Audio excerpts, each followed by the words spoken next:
नमस्कार, crime update में आपका स्वागत है। दिल्ली पुलिस की मेट्रो यूनिट ने एटीएम कैश वैन लूट के एक ऐसे मामले का पर्दाफाश किया है जिसमें वैन का ड्राइवर ही पैसे लेकर फरार हो गया था। कौन था लूट की इस वारदात का मास्टरमाइंड और पुलिस के हाथ कैसे पहुंचे आरोपियों के गिरबां तक, जानने के लिए आइए देखते हैं हमारी ये रिपोर्ट।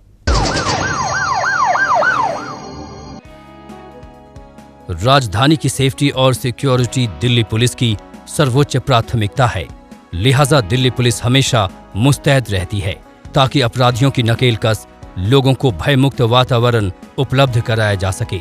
टेक्निकल सर्विलेंस के अलावा ह्यूमन इंटेलिजेंस और दूसरे सूचना तंत्रों के जरिए चप्पे चप्पे की निगरानी कर दिल्ली पुलिस द्वारा ये सुनिश्चित किया जाता है कि अपराध छोटा हो या बड़ा, उसकी नजर से बचना नहीं चाहिए। ऐसे ही सुरक्षा व्यवस्था में जुटी Subhash police metro police station को एक पीसीआर कॉल मिली थी।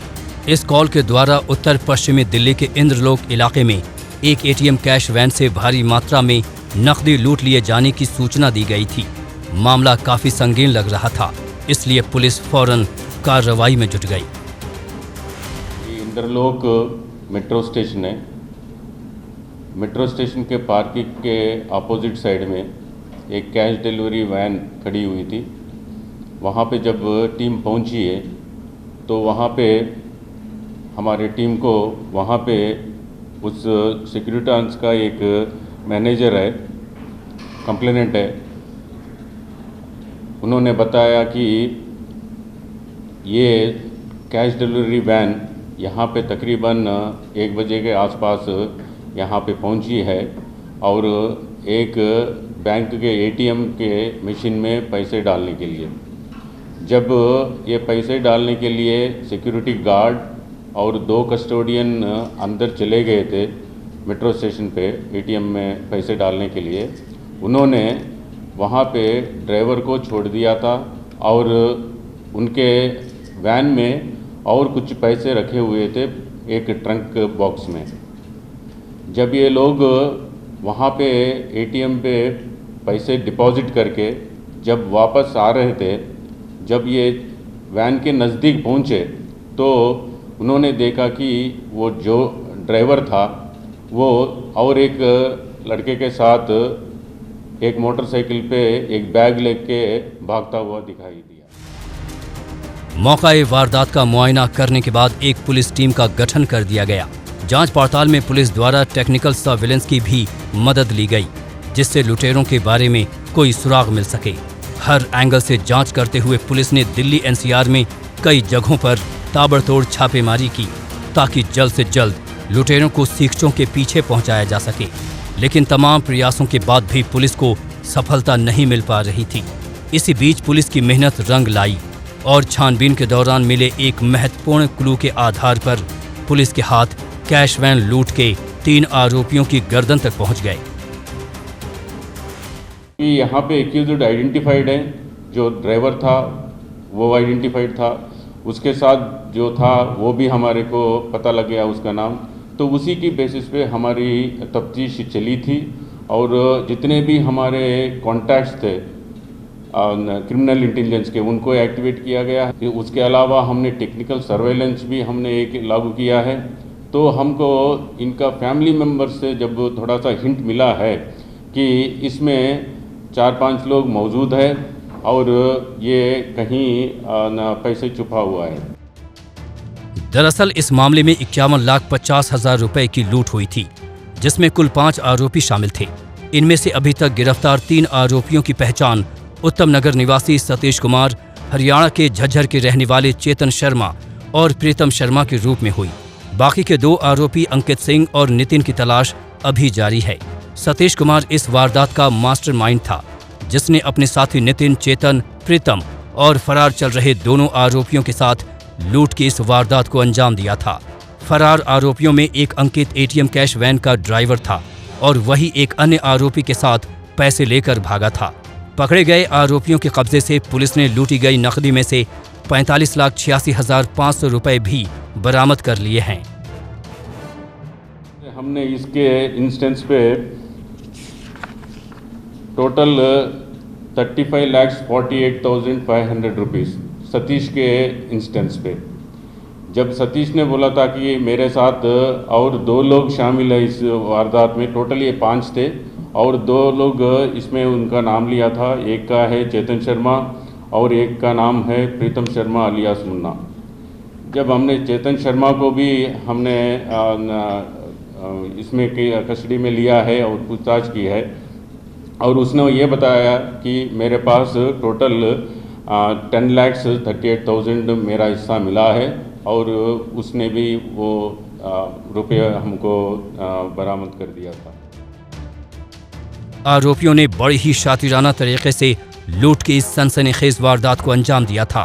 ये पूरी तरह मानकर चल रहे थे कि उनकी आर्थिक स्थिति भी मजबूत हो जाएगी और उनकी आगे की जिंदगी पूरे ऐशो आराम से गुजरेगी। लेकिन पुलिस ने जिस तेजी और सूझबूझ से कार्रवाई की, उससे इनकी सारी योजना धरी की धरी रह गई और इन्हें सलाखों के पीछे पहुंचा दिया गया।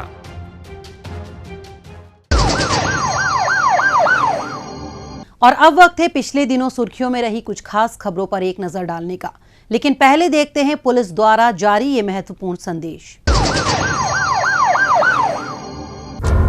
ठहरिए, किसी भी लावारिस वस्तु या वाहन को हाथ ना लगाएं। ये बम भी हो सकता है।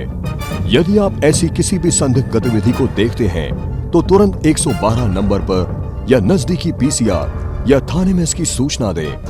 आपकी जरा सी सावधानी किसी भी बड़े संभावित हादसे को रोकने में मददगार साबित हो सकती है।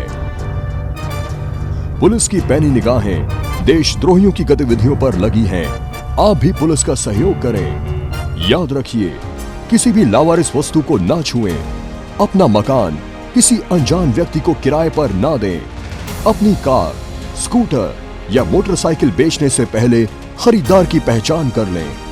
मेलों और त्योहारों के दौरान अपने बच्चों का ध्यान रखें और भीड़ वाली जगहों पर जाने से बचें। अपने बच्चों को किसी भी लावारिस वस्तु को ना छूने दें और औरों को भी इसके प्रति जागरूक करें। ध्यान रखें, किसी भी संदिग्ध व्यक्ति, वस्तु या वाहन को देखते ही फौरन 112 पर फोन करें या नजदीकी पीसीआर वैन या पुलिस स्टेशन पर इसकी जानकारी दें या 1090 पर सूचित कर हमारी आंख और कान बने। आपकी पहचान को गुप्त रखा जाएगा। सावधान रहें, चौकस रहें, सुरक्षित रहें।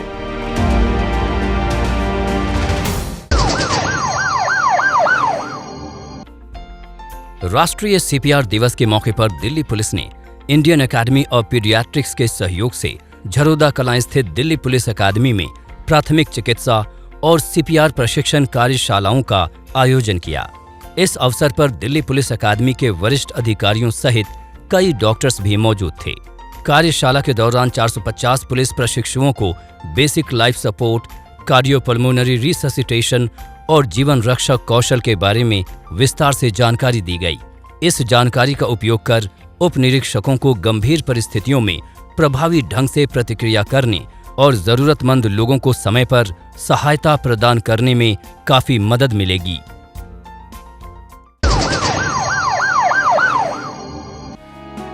हाल ही में मध्य प्रदेश की भारत तिब्बत सीमा पुलिस बल आरटीसी करेरा द्वारा दिल्ली पुलिस के स्पेशल सेल की महिला स्वात कमांडो के लिए मार्कसमैन ट्रेनिंग का समापन समारोह आयोजित किया गया। इस कार्यक्रम में स्वात विशेष सेल के उपायुक्त इंजीत प्रताप सिंह और आईटीबीपी संस्थान की डीआईजी सुरिंदर खत्री सहित बड़ी संख्या में अन्य गणमान्य भी मौजूद थे।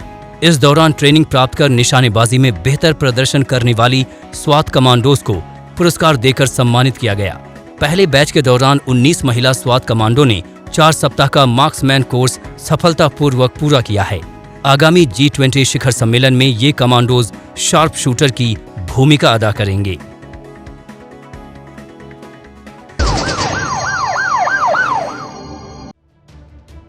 दिल्ली पुलिस के स्पेशल सेल ने पंजाबी गायक सिद्धू मूसेवाला हत्याकांड के मुख्य साजिशकर्ताओं में शामिल सचिन बिश्नोई को अजरबैजान से प्रत्यार्पण कर भारत ले आई है। सिद्धू मूसेवाला की हत्या की पूरी प्लानिंग करने के बाद ये फर्जी पासपोर्ट के जरिए विदेश भाग गया था। सिद्धू मूसेवाला की हत्या के बाद इसने इस हत्याकांड की जिम्मेदारी मीडिया प्लेटफॉर्म पर ली थी। सचिन बिश्नोई कुख्यात गैंगस्टर लॉरेंस बिश्नोई का रिश्तेदार है और उसी के गैंग में शामिल होकर सचिन के कई जघन्य वारदातों को अंजाम दिया है। सक्सेस जो है वो स्पेशल सेल को मिली है, जिसके तहत सचिन थापन इलियस सचिन बिश्नोई को बाकू अज़रबैजान से एक्स्ट्राडाइट करके लाया गया है।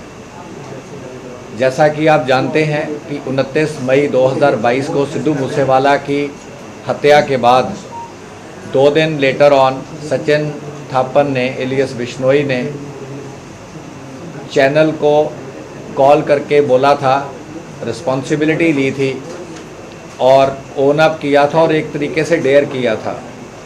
तो तब से लगातार पिछले 1.25 साल से स्पेशल सेल का एक बहुत ही ऑर्गेनाइज्ड एफर्ट चल रहा था।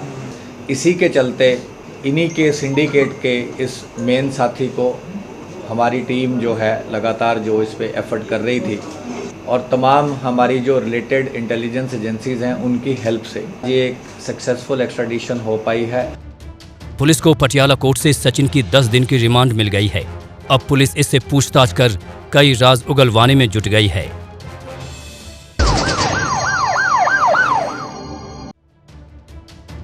मालवीय नगर इलाके के बेगमपुर में एक युवती नरगिस की दिन दहाड़े हुई हत्या के मामले को सुलझाते हुए दक्षिणी जिला पुलिस ने आरोपी मोहम्मद इरफान को गिरफ्तार किया है। इरफान मृतका का रिश्तेदार था और उससे शादी करना चाहता था, लेकिन आरोपी के बेरोजगार होने की वजह से मृतका और उसके परिवार वालों ने शादी से मना कर दिया था। इसी से गुस्साए इरफान ने नरगिस को मौत के घाट उतारने की साजिश रच डाली। इसके तहत बेगमपुर में कोचिंग करने के लिए आई नरगिस को मिलने के लिए पार्क में बुलाया और लोहे के रॉड से ताबड़तोड़ वार कर उसे मौत के घाट उतार दिया। पीसीआर कॉल के जरिए घटना की सूचना मिलने पर पुलिस ने कार्रवाई करते हुए आरोपी को धर दबोचा। इन्वेस्टिगेशन हमें ये पता चला कि लड़की और लड़का आपस में रिश्तेदार हैं, मौसेरे भाई बहन हैं। इनकी कुछ बीच में शादी की बातचीत चल रही थी। फिर बाद में चूँकि लड़का कुछ नहीं करता तो शादी की बात कैंसिल हो गई थी। इस वजह से लड़का आहत था। लड़की ने भी बातचीत करना बंद कर दिया था कम्प्लीटली। इस वजह से लड़का मेंटली भी डिस्टर्ब था कि अब इसकी शादी कहीं और नहीं हो रही है, इसके लिए कोई और रिश्ता नहीं आ रहा है। इस वजह से परेशान होकर के इसने इस घटना को अंजाम दिया। पुलिस ने हत्या में इस्तेमाल लोहे की रॉड भी बरामद कर ली है।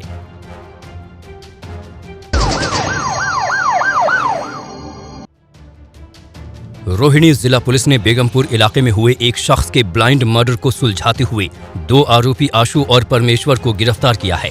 मृतक जय शर्मा ने आरोपियों से कुछ पैसे उधार ले रखे थे जिन्हें वो वापस नहीं कर रहा था। इसी बात को लेकर इन दोनों ने जय शर्मा को मिलने के लिए बुलाया और बहस हो जाने पर आरोपियों ने पीट कर उसकी हत्या कर दी। पीसीआर के जरिए इस मामले की जानकारी मिलने पर पुलिस मामला दर्ज कर छानबीन में जुट गई। जांच पड़ताल के दौरान पुलिस ने ह्यूमन इंटेलिजेंस और टेक्निकल सर्विलांस की मदद से इन दोनों को गिरफ्तार कर लिया। पुलिस स्टेशन बेगमपुर एरिया में एक अनकॉन्शियस अनआइडेंटिफाइड पर्सन की पड़े होने की कॉल मिली थी। Immediately police station staff spot पे पहुंचा और अनकॉन्शियस पर्सन को हॉस्पिटल शिफ्ट किया गया, जहां पे वो ब्रॉड डेड डिक्लेयर किया गया। इनिशियल इंक्वायरी में पता चला कि उस पर्सन के ऊपर कुछ थोड़ी बहुत इंजरीज पाई गई थी, जिसकी वजह से रेलिवेंट सेक्शंस ऑफ आईपीसी में हमने केस रजिस्टर किया और इन्वेस्टिगेशन स्टार्ट की। इन्वेस्टिगेशन में ये सामने आया कि विक्टिम का नाम जय शर्मा था, जो कि बेगमपुर एरिया में ही डेंटिंग पेंटिंग का काम करता था। फर्दर क्वेश्चनिंग में जो हमें सामने आया कि वो लास्ट 1 डे बिफोर 2 लोगों के साथ देखा गया था, जिसमें एक परमेश्वर एलियस सोनू था और एक और शख्स था। पुलिस की आगे की छानबीन जारी है।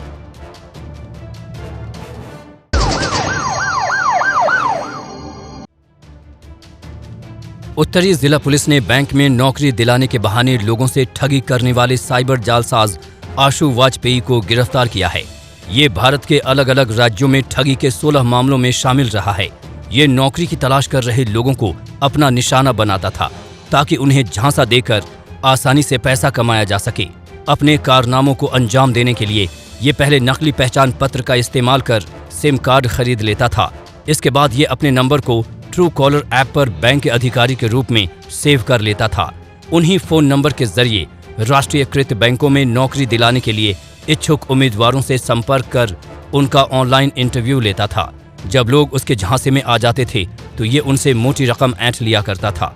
इसका शिकार बनी ऐसी ही एक युवती ने अपने साथ 25,000 रुपए की हुई ठगी की शिकायत सदर बाजार थाने में दर्ज कराई थी। इसी आधार पर पुलिस ने कार्रवाई की और आरोपी को कानपुर से धर दबोचा। ऑनलाइन लिस्ट देखता था ऑनरेबल एमपीज़, ऑनरेबल एमएलएज़ की, उनके ऑफिस में फ़ोन करता था और जहाँ जहाँ कोई किसी एमपी का अपना कॉन्स्टिट्यूंसी के इलाके हैं उसका रेफरेंस देते हुए कि मैं चीफ जनरल मैनेजर, मैं जनरल मैनेजर एसबीआई बोल रहा हूँ और मैं आपके इलाके में इतनी ओपनिंग्स हैं, इतने क्लर्क की या कोई सीनियर पोजीशंस पे जॉब्स हैं, आप अगर क्वालिफाइड आदमियों की लिस्ट दे सकते हैं तो मैं, या फिर कोई ऐसा पर्सन लगा दें जो आगे इन लोगों के नाम दे दे, तो मैं उनकी इंटरव्यू लूँगा और इंटरव्यू के चलते हम लोग वहाँ पर भर्ती करेंगे। यकीनन एमपीज़ के रेफरेंस के चलते जो लोग हैं वो इंटरव्यूज़ उनकी कंडक्ट करवाता था, ये वो भी टेली। तो ऑनलाइन इंटरव्यूज़ वगैरह में ये उनकी इंटरव्यूज़ और उसके बाद में प्रोसेसिंग फ़ी और इस तरीके से करते करते 25-30 हज़ार रुपये ऑनलाइन तरीके से उनसे जब लूट लेता था, उसके बाद ये फ़ोन बंद कर लेता था। पुलिस ने इसके कब्जे से 3 मोबाइल फ़ोन, 8 एटीएम कार्ड्स और 5 सिम कार्ड्स भी बरामद कर लिए हैं। पुलिस की आगे की छानबीन जारी है।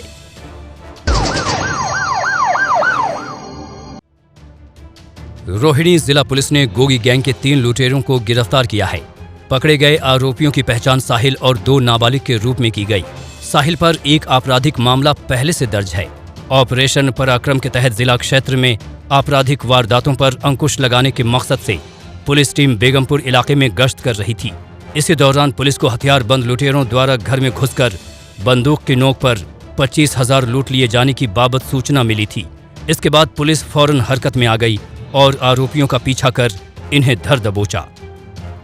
पुलिस स्टेशन बेगमपुर एरिया में एक इतला मिली कि कुछ लोग एक घर में घुस के गन पॉइंट पे लूटपाट कर रहे हैं। इमीडिएटली पुलिस स्टेशन स्टाफ मौके पे पहुंचा और 3 लोगों को धर दबोचा। इमीडिएटली केस रजिस्टर करके फर्दर जब इन्वेस्टिगेशन की गई तो ये सामने आया कि ये जो 3 शख्स, जिसमें एक मेजर है और 2 माइनर है, और मेजर साहिल जो है खंजावला का रहने वाला है, और ये तीनों गोगी गैंग के एक्टिव मेंबर्स हैं। पुलिस ने इनके कब्जे से 3 देसी पिस्टल, 6 जिंदा कारतूस और लूटपाट में इस्तेमाल बाइक भी बरामद कर ली है। पुलिस की आगे की छानबीन जारी है।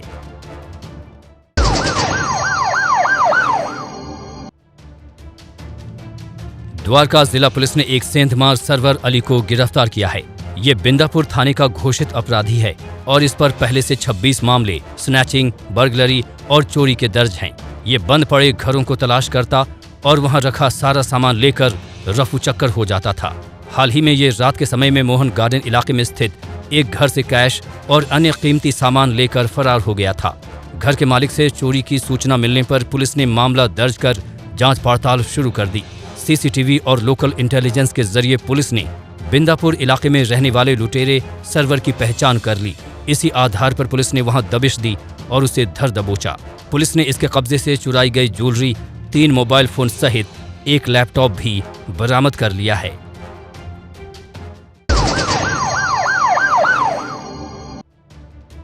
पंद्रह वर्षों से फरार चल रहे घोषित भगोड़े हरिओम कौशिक को बाहरी जिला पुलिस ने गिरफ्तार किया है। पकड़े गए आरोपी पर साल 2007 में धोखाधड़ी का एक मामला चाणक्यपुरी थाने में दर्ज किया गया था। इस मामले में पुलिस से बचने के लिए इसने अपना ठौर ठिकाना मुंबई में बना लिया था। पेशी पर न आने की वजह से पटियाला हाउस कोर्ट ने इसे भगोड़ा करार दे रखा था। इसकी तलाश में लगी पुलिस को गुप्त सूचना मिली कि हरिओम मुंबई से दिल्ली अपने परिवार वालों से मिलने के लिए आता रहता है। इसी आधार पर पुलिस ने इसके सुभाष नगर स्थित घर की निगरानी बढ़ा दी। इसके बाद जैसे ही हरिओम यहां आया तभी पुलिस ने इसे दबोच लिया।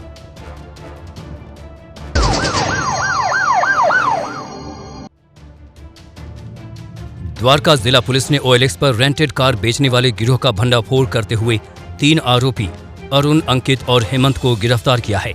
आरोपियों ने अलग अलग मोबाइल नंबर से OLX पर अपना अकाउंट बनाया हुआ था, जहां पर ये रेंट पर ली गई कारों को बेचने के लिए पोस्ट किया करते थे। इसके जरिए लोगों से डील होने पर ये उन्हें कार देकर रुपए अपने खातों में ट्रांसफर करवा लिया करते थे। इसी तरीके से इन्होंने द्वारका में रहने वाले व्यक्ति को एक कार 4 लाख से अधिक रुपए में बेच दी थी। खरीदार को जब पता चला कि उसने किराए की गाड़ी खरीदी है तो उसने इसकी शिकायत पुलिस में दर्ज करा दी।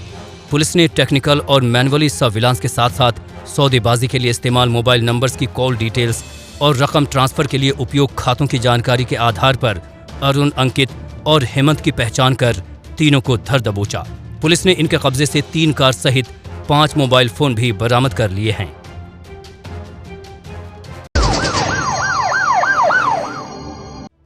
आजाद मार्केट में एक व्यवसायी से हुई 7 लाख रुपयों की लूट को मात्र 2 घंटे में सुलझाते हुए उत्तरी जिला पुलिस ने आरोपी हर्ष कुमार को गिरफ्तार किया है। आरोपी हर्ष पीड़ित कैनवास व्यवसायी के ऑफिस में अकाउंटेंट के तौर पर काम करता था। इसी वजह से इसे अपने मालिक की हर गतिविधि की जानकारी रहती थी। इसी ने चाकू की नोक पर अपने मालिक को धमकाकर उससे 7 लाख रुपयों से भरा बैग लूट लिया और फरार हो गया। पीसीआर के जरिए पीड़ित द्वारा दी गई सूचना के आधार पर पुलिस मामला दर्ज कर जांच पड़ताल में जुट गई। छानबीन करते हुए पुलिस ने आरोपी के मोबाइल लोकेशन को ट्रैक किया और इसे रोहिणी स्थित इसके ठिकाने से धर दबोचा। पुलिस ने इसके कब्जे से लूटी गई रकम में से 6,15,000 रुपयों सहित लूटपाट में इस्तेमाल चाकू भी बरामद कर लिया है।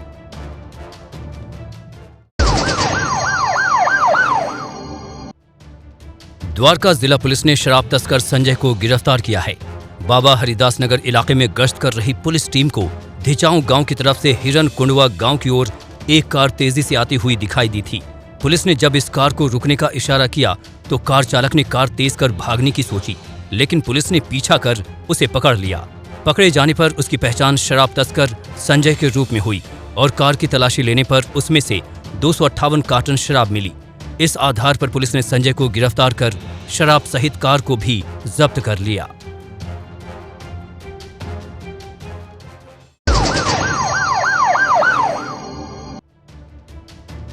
बाहरी जिला पुलिस ने फर्जी जीएसटी फाइल कर सरकारी खजाने को चूना लगाने वाले गैंग का पर्दाफाश करते हुए 2 आरोपी बलराम कुमार झा और अनुज को गिरफ्तार किया है। पकड़े गए गिरोह के सदस्य लोगों के पैन कार्ड और अन्य दस्तावेजों का इस्तेमाल कर जीएसटी नंबर हासिल कर धोखाधड़ी को अंजाम दे रहे थे। ये फर्जी जीएसटी दाखिल कर सरकार को चूना लगा रहे थे। इस धोखाधड़ी को अंजाम देने के लिए इन्होंने रोहिणी इलाके में पूरा सेटअप तैयार कर रखा था। पुलिस को नेशनल साइबर पोर्टल के जरिए गलत तरीके से पैन कार्ड का इस्तेमाल कर जीएसटी नंबर हासिल करने की शिकायत मिली थी। इस पर कार्यवाही करते हुए पुलिस ने जांच पड़ताल कर आरोपियों के रोहिणी स्थित ठिकाने का पता लगा लिया। इसके बाद पुलिस ने वहां दबिश देकर बलराम और अनुज को धर दबोचा। पुलिस ने इनके कब्जे से नकली पेपर तैयार करने में इस्तेमाल 5 मोबाइल फोन और 1 लैपटॉप भी बरामद कर लिया है।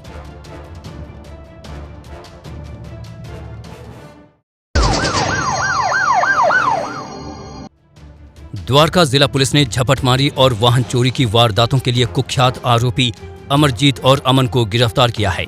अमरजीत ने लव मैरिज की थी और अपने पार्टनर की जरूरतों को पूरा करने के लिए अपने साथी अमन के साथ झपटमारी और वाहन चोरी की वारदातों को अंजाम दे रहा था।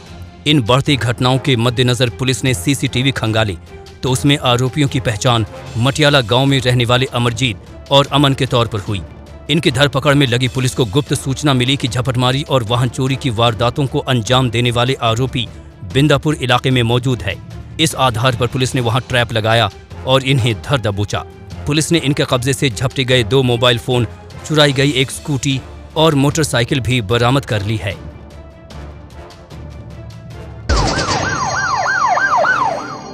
अपराधियों को पकड़ने में जनता भी अपना सहयोग दे सकती है। अगर आप भी किसी अपराधी या अपराध से संबंधित कोई जानकारी रखते हैं तो फौरन ये जानकारी पुलिस को दें।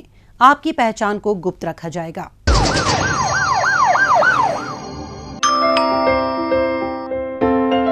बेटा, आपकी मम्मी ने मुझे आपके पास रुकने के लिए बोला है। जब भी घर पे अकेले रहोगे, कोई भी आए दरवाजा बिल्कुल मत खोलना। हेलो मम्मा, क्या आपने आपकी सतर्कता बेटी के जीवन का वरदान है। खुद संभलें और अपनों को संभालें। आज के इस कार्यक्रम में बस इतना ही। अगले हफ्ते कुछ ताजा तरीन खबरों के साथ फिर होगी मुलाकात। तब तक के लिए दीजिए इजाजत। नमस्कार।